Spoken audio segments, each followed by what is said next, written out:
Florida Insider, and I'm here with Matt, Bruce. From the beautiful girls, all the way from Sydney, Australia, mate. And you know what? First off, coming to South Florida, man. I mean, you guys came from what was it? Just a few days ago, you did a big festival up north in Florida to down over here. What's it like going from the wide out in the open field to having back to that club roots? Well, I mean, before that, we actually drove across the whole country, across the desert, and we came from LA, and we played yesterday at the big festival up in Live Oak, and that was amazing because it was outdoors and a beautiful setting and whatever. But we feel very comfortable here. You know, it's right by the beach. It's a club. It's exactly like where we started in Australia. So it feels like home, really, which is great. You know, to drive across for so many days and just get to see the ocean. It was really cool. What's it like, the feel? I mean, you're here in Florida, that ocean atmosphere, being in Australia and Sydney and stuff, and coming here to Florida. Have you guys got the beach atmosphere at all? Have you been able to explore? We haven't explored much. We've been sleeping all day today because, yeah, we got out of bed at 3 o'clock, Savo. 3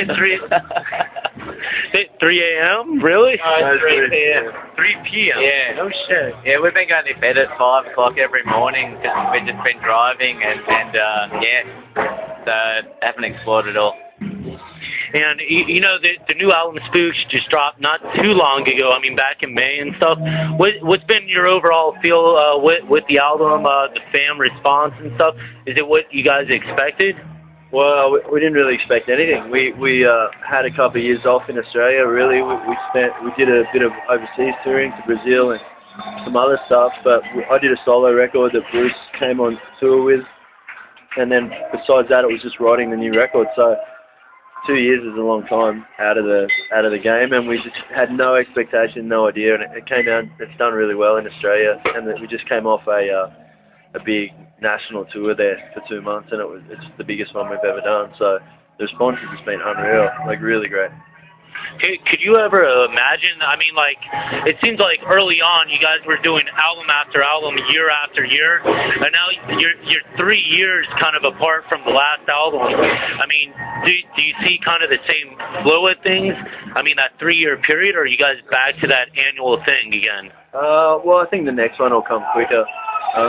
We were so busy, and so, you know, we'd tour and then make a record, and tour and then make a record, and I mean, we just needed a bit of time out, and we needed to kind of just do other things in our lives and just, you know, have a bit of a perspective on what we've done and what we're going to do. So I think the next one will be a lot closer together. I don't think it'll be 3 years.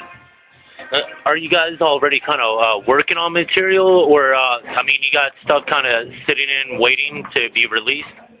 No, I think we've got to get in there and do something in a while, but we've got a lot of touring to come right now. We've just put an album out, and we've got to tour and tour and tour.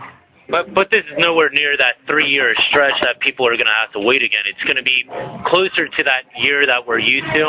Yeah, well, I think we just recorded a bunch of shows that we did in Australia for the tour we did there, so I think we're going to have a live album pretty soon come out, and then that has a couple of different songs and versions of songs, and that'll be pretty quickly, and then it'll be fairly quick, the next one. I think it's 3 years is the longest we've had between records, so I don't see that will happen again really necessarily, but you never know. We could take up serious deep sea fishing and get a bit kind of sidetracked. Yeah, we could not stuck at the bottom of the ocean, you know. How important is it to finally kind of release that live album? I mean, you guys definitely have that live band sound. It's obvious what you guys release, like, throughout your albums is not. I don't want to say totally different than what you guys perform live, but I mean that kind of ambience, that feel, like you can't put that on your album as you can on a live album.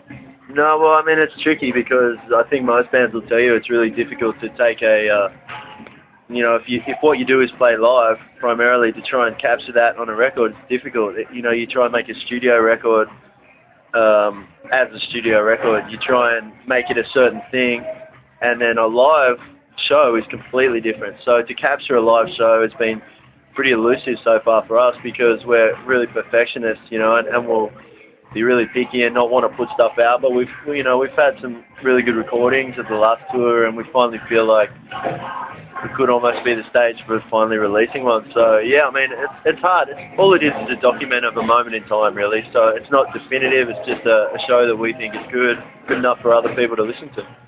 And to be able to have the opportunity to bust out stuff like In the Air Tonight and stuff like on stage, not having to go into the whole thing, but being able to jam with it, I guess.